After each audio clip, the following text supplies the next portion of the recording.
Hi, my name is Tyler Brett. I am one of the 2025 Biocontrol crew members, and today I'm going to be starting an instruction video on how we make our resins in order to give them out to landowners so that they have an actual physical representation of what the bugs look like, so they know what to look for when they go out to collect or monitor their land. So going about making the resins is actually pretty straightforward. We use this Ecopoxy Flowcast SPR resin. There's two parts to it. There's the actual resin, which will come in the larger bottle, and then there's the hardener, which will be in a smaller one. And to mix it, it's just a 2-to-1 ratio. For every 2 parts of the resin, you'll do 1 part of the hardener. You mix it for about 4 minutes till it looks fully incorporated. Sometimes you can see little lines where it still needs to be mixed. So just make sure it's fully incorporated. And you're gonna wanna mix sort of slow, but like not super slow, just to avoid getting as many air bubbles in the resin as possible, because we want those to lift out of the resin as it cures. So we have 3 different types of molds. We have these 6-packs of squares, and then we have these 15s of hexagons, and we use the hexagons for any chrysolina and for yellow toadflax. We also have round ones. We have blue and pink of the round molds, and we use those for the Dalmatian toadflax. We are currently out of Dalmatian toadflax flowers, so we cannot make any at the moment, but the process remains the same for Dalmatian toadflax like it does for the rest of these. And then in the squares, we do leafy spurge and the knapweed Biocontrol, both flea beetles and oberea in the spurge, and Sipho's and Larinus in the spotted knapweed. So to get started, you're going to want to make sure your molds are completely clean. You can do this by first using rubbing alcohol that's at least 70%. That helps to break down any remaining resin in the molds. So you just use that in some sort of towel that's not going to leave residue, and try to wipe it off as good as you can, and then just rinse it with soapy water, let it dry. I think it's best to let them dry upside down so that particles don't fall into them and get stuck after you've cleaned it, just like you're doing dishes. So, I mean, it's pretty straightforward. You're going to want to wear gloves. I'll put mine on in a second. A respirator, definitely when mixing. More optional when you're just pouring or putting the bugs in, but you're definitely going to want to wear it when mixing because those fumes are pretty strong.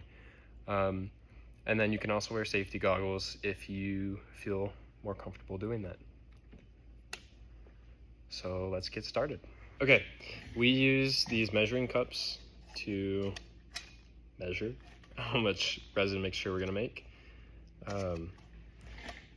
I generally fill up to the 450 line. It's hard to see on the camera, but 450 line, which means that we are doing 150 of the hardener and 300 of the resin. This is just generally a good amount to start with, and then by the time you're finishing filling the final molds, if you run out, you just make a little less, so you don't waste any resin. You can either use popsicle sticks, or we also have these plastic stirring sticks that you can just clean off with rubbing alcohol when you're done. We just use those to mix. Pretty straightforward. And make sure you shake the hardener first before pouring it. You just want to shake it really well. It tells you on the container. I don't really know what it does. Probably just makes anything that's separated go back together. You don't need to do this with the actual resin, just the hardener. Alright, so I've got my respirator on. I sound funny now. Sorry about that. I'm going to try my best to enunciate and make everything I say clear while I'm wearing it.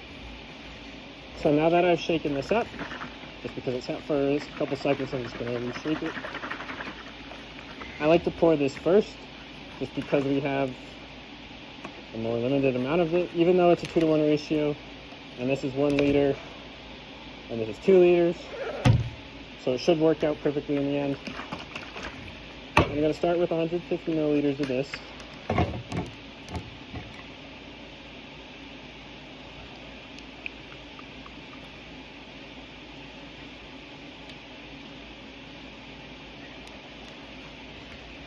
Perfect.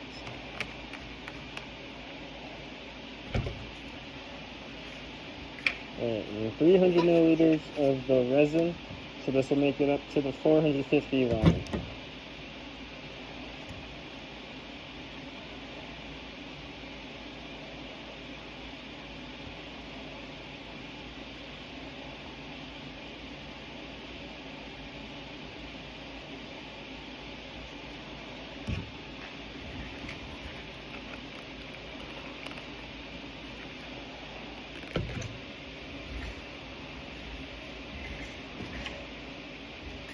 Now, I'm going to mix for just about 4 minutes.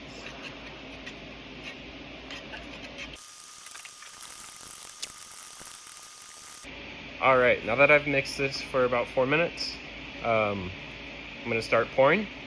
I took my respirator off just so I could talk clearer for the sake of the video. I usually leave it on while I'm pouring, just because I get affected by the fumes a little bit. And I recommend leaving it on, you're supposed to, but just for the sake of this recording and this video, I'm going to take it off just so I can speak clearer for the instructions. Yeah. So I've got my molds all lined out here. I'm going to do 3 of the orange square molds and then 2 of the hexagon molds.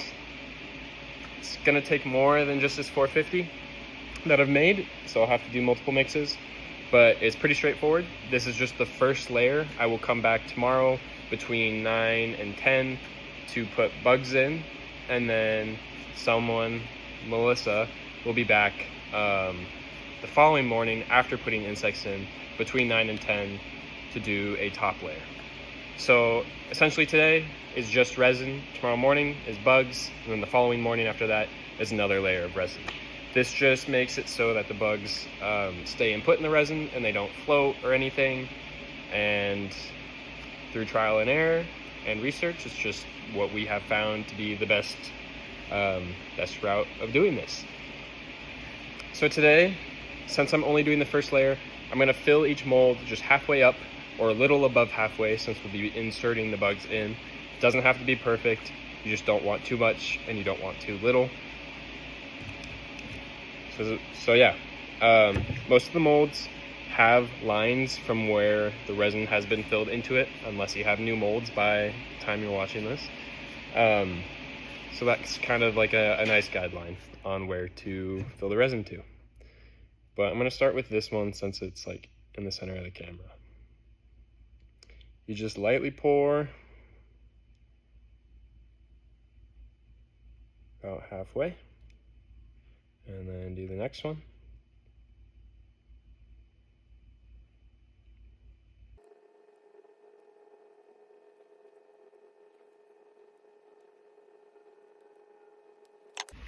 All right, so that was 450 milliliters, and it filled 2 of the square trays, so 12 molds total for the squares.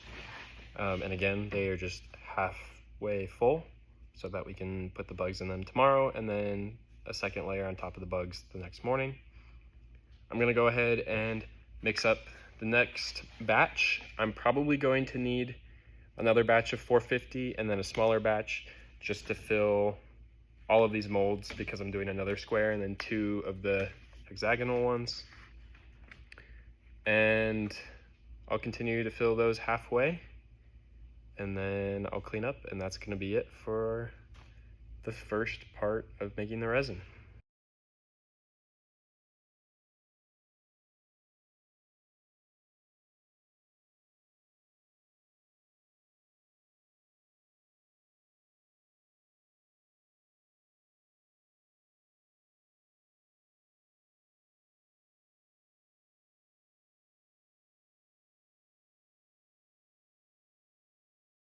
I have 3 hexagon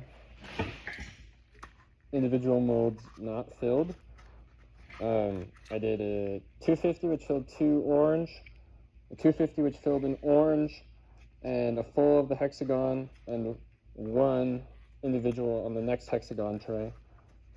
And then I did, let's see,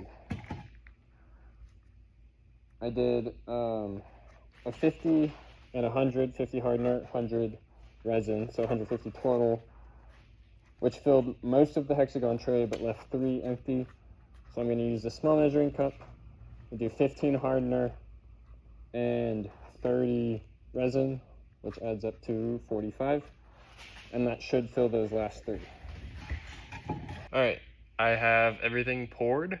That last little bit in that little mixing cup was actually a little more than I needed, but I just filled up some of the other individual molds that were a little low, and it worked out good. So I've got everything poured.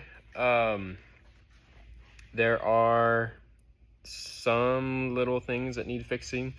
I will zoom in on those in a second, but for now I'm going to use some blue shop towels. That's what we currently have, to clean up any mess that I've made. All right, the cleanup is pretty easy.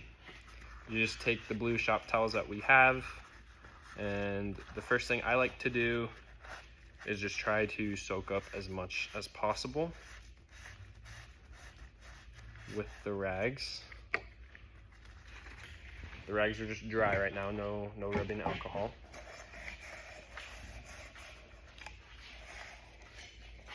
Just gonna stand, it's a little easier for me to clean while I'm standing. Things might get a little messy, so just be careful, especially if you're wearing clothes that you don't want to get resin on. I prefer not to get resin on my current clothes, but it wouldn't be the end of the world.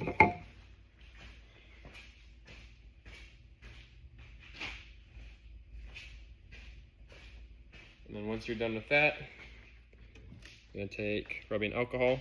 We currently have 91%, so that's very strong smelling, but it does its job pretty well. I pour it directly in to the cups, and then I actually just like to go straight in with my hand and just rub it around. Try to loosen up any resin on the sides. Nothing should be hardened because you worked really fast, unless you left it out overnight. And if that's the case, then some things might be hardened, and you can't always get the hardened stuff off of the plastic. It's okay, as long as there's no debris that's going to break loose when you mix it next, it should be fine. So now that those have been wiped down,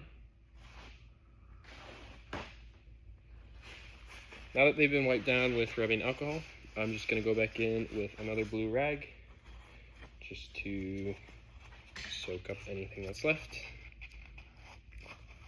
It's pretty important, I have found, to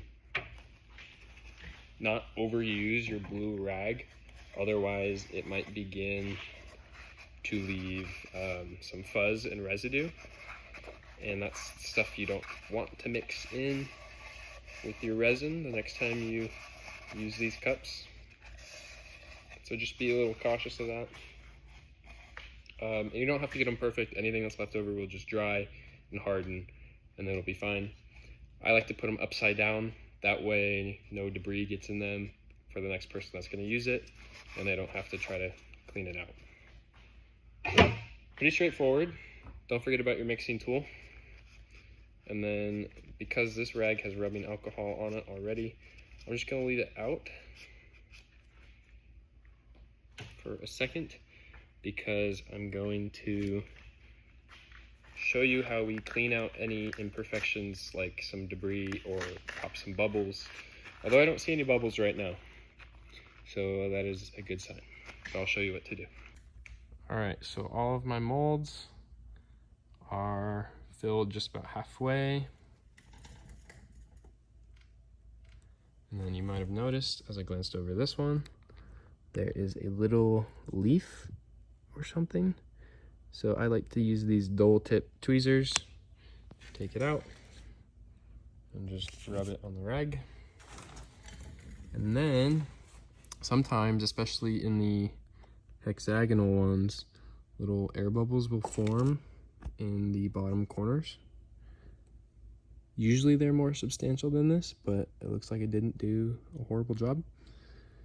But you can just take the tweezers. There's also a hair in here, so we'll get that out.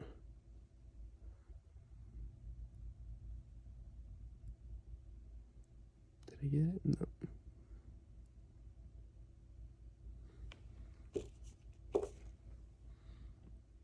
I think I got the hair. All right, so there's this little air bubble way down here. You can just use the dull tweezers, move it to the side and bring it up, and it should pop on its own. Again, just pull it up and it'll pop on its own. So once you've finished clearing out any debris or bubbles that formed after you did your first pour, you are done. And now you just wait until about 9 to 10 the next morning, 9 to 10 in the next morning, and you will insert bugs, which I will have that in the next part. I might have forgot to mention, but this first layer was poured between 3 and 4 o'clock in the afternoon. All right, and just like that, we are done with the first layer. There's still a couple bubbles in things, like you can see in this one, but since none of those are in the corner, they should float up like this one has and pop on their own. But if you're worried about it, just take the tweezers and pop it, or with these ones, like I showed, you can just lift them up and they'll pop on their own. And yeah, that's about it. All right, it is 9 o'clock the next morning after the first layer. Everything has set pretty good, it looks like. There are a couple air bubbles, which I will just try my best to get rid of with the tweezers. The resin is still pretty malleable at this point, which is why we can put the bugs in it. So that's what we're gonna do this morning. So to put bugs in it, I'm gonna have to mix more resin, so I'll need to wear a respirator again, just for that process. But we're gonna use that small measuring cup again, like I used at the very end, to fill the last couple molds. And that is just so we can dip the flower and insect specimens into the resin, to coat them and try to remove any air bubbles that might pop out, just to prevent more air bubbles in the full resin itself. And then I will just position them as best I can, like this for the knapweed.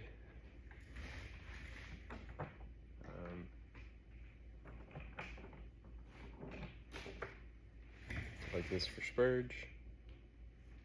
I'm sure you've seen them, but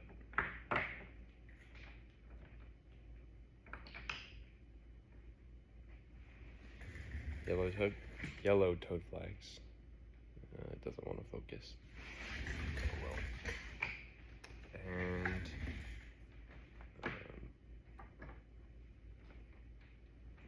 that one. And then the chrysolina. And for the chrysolina, when I make them, I like to have like 2 facing upright and 1 upside down, so that way you can just see every angle of the bug, since there's no flower specimen with it. But that's just my personal choice on how to do it. There's not really a right or wrong. Just try not to break your specimens, they're really fragile. And I'm gonna get started. Okay, so we really don't need a lot to be able to just dip the bugs in. You just need enough so that it's deep enough so you don't push the bug against the bottom and break it. So I think I'm just going to do 10 milliliters of the hardener and 20 milliliters of the resin, so a total of 30 milliliters, which will fill it up to just about halfway, and that should be plenty. And then when I dip the specimens, a lot of stuff is going to break off, especially with the flower parts. So I have backup molds. These are ones we don't use for other resin making. And I will just pour the excess from in here into one of these. Once it gets too full of debris to the point that we can't dip more bugs into it.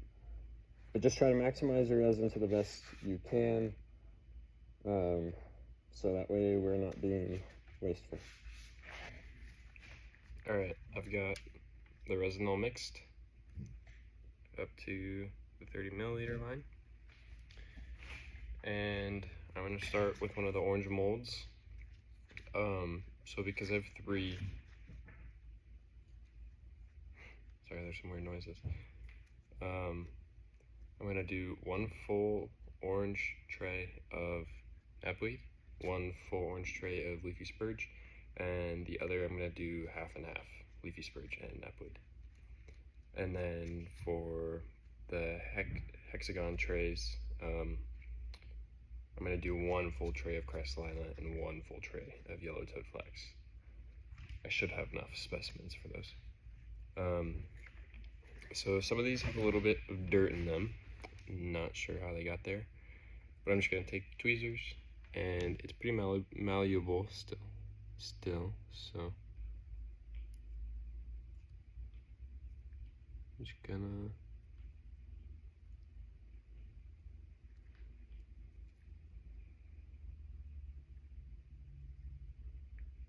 pull out that little bit.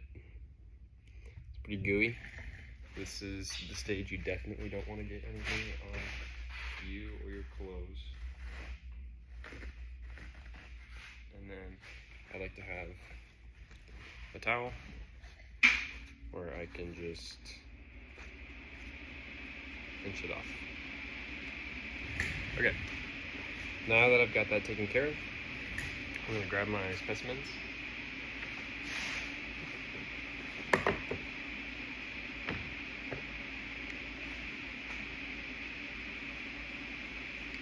I'm going to start with knapweed. Just put that in here. I like to start with the flowers first, just because they're like generally the centerpiece, and then you place the things around them. I think that just makes the most sense. So we have quite a few options of specimens.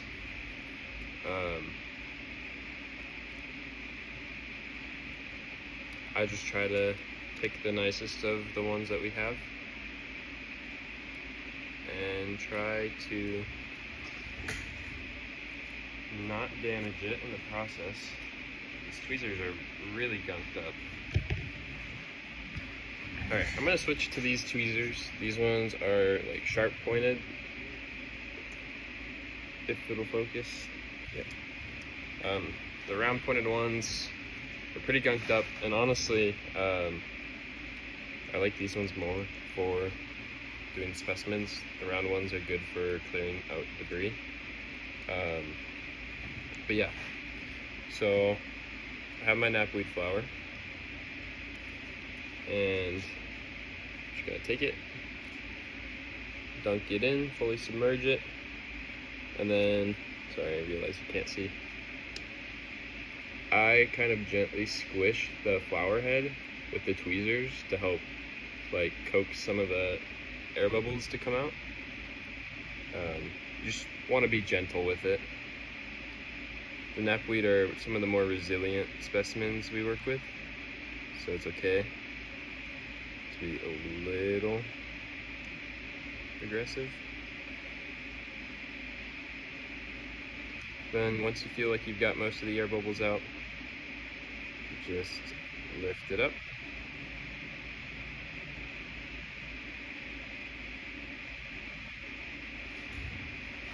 find the tray you want to start with. For me, it's going to be this one. Set it down, and then you just gently push it in with the tweezers, pretty far down. You want the resin to form all the way around the flower,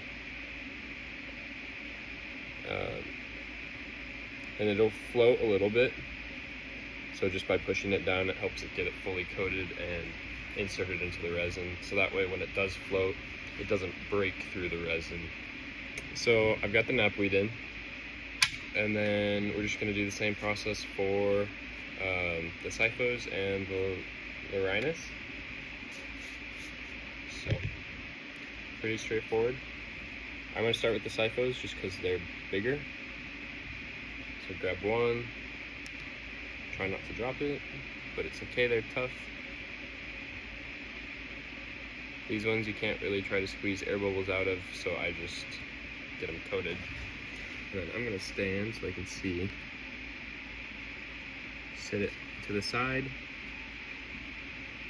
And just push it in.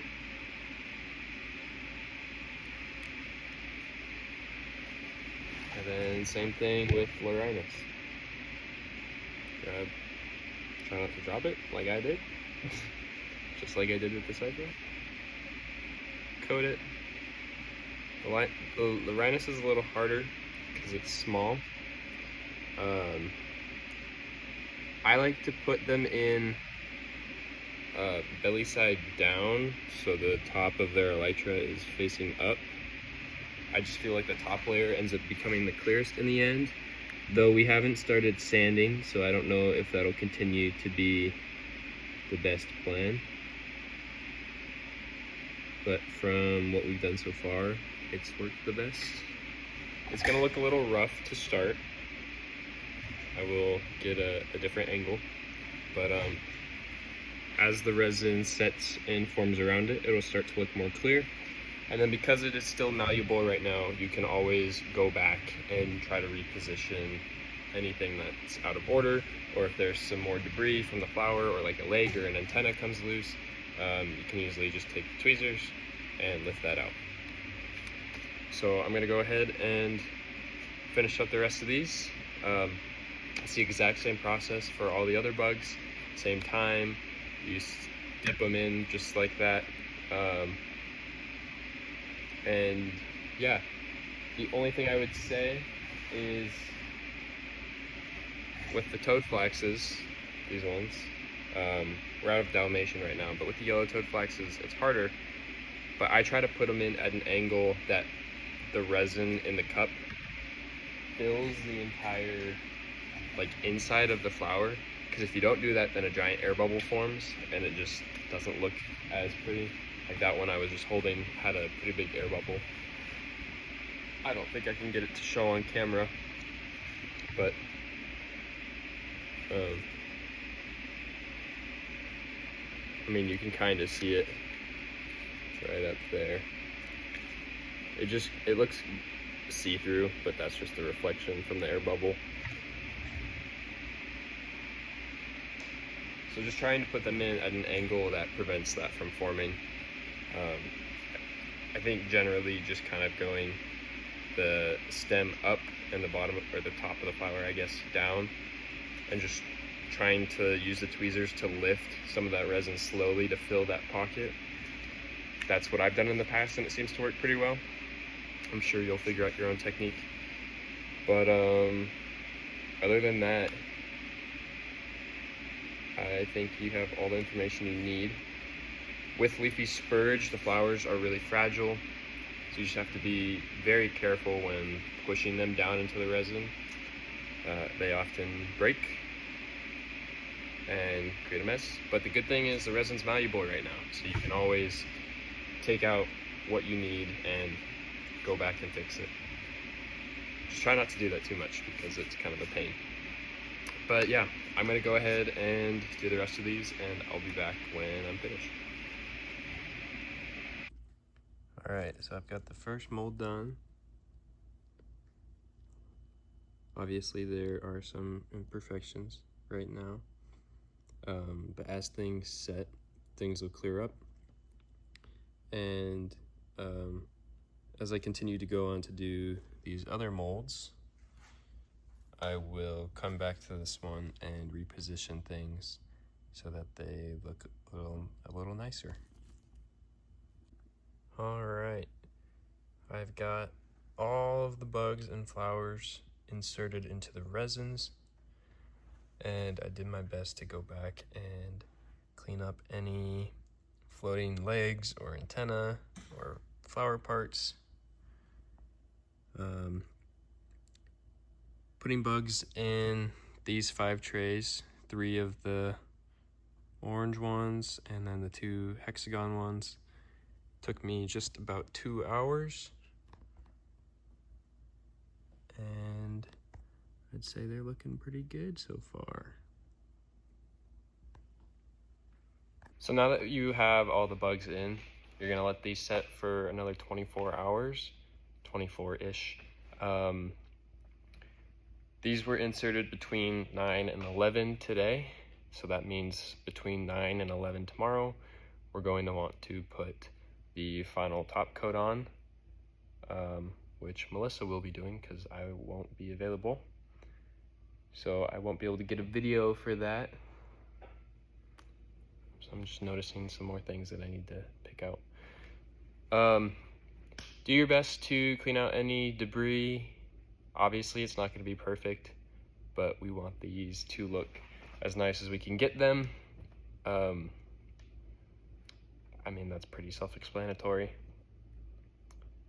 So yeah, now that you're done with this part, you just wait another 24 hours, come back and do one more final coat, and then you let that cure for a couple of days. Don't touch it, don't move them for a couple of days. I'd say give it at least 3. You're probably fine after 2, but just to be safe, I would give it at least 3 days after you do the top coat, just to make sure everything is hardened and you don't leave any fingerprint impressions or somehow morph it out of shape. But yeah, there you go. Now you're pretty much done. You just gotta do the top coat.